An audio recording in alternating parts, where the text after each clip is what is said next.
Hello traders, in this video we are going to discuss how to use custom time frames in MT4 or MT5.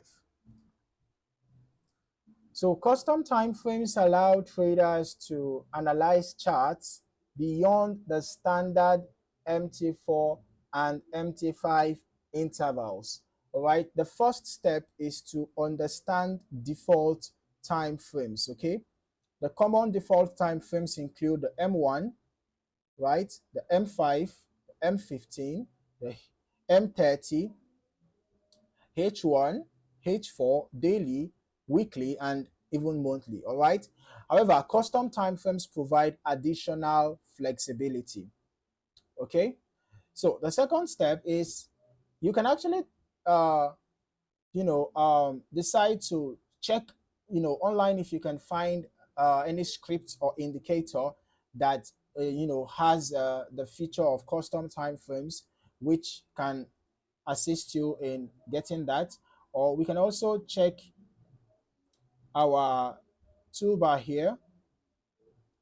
All right, we can see any available time frame here, but the MT4 actually has limited time frames. All right, so we're going to head down to the MT5 right now.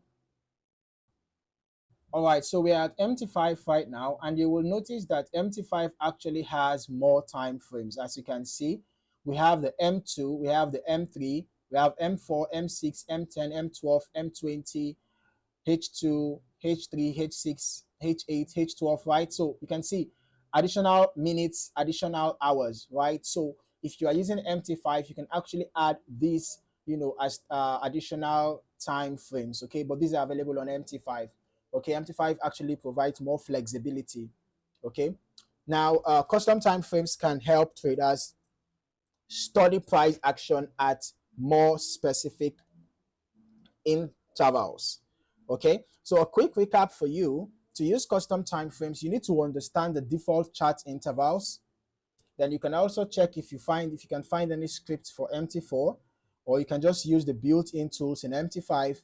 All right, but ensure to apply them if you actually need them, right? Of course, for deeper analysis.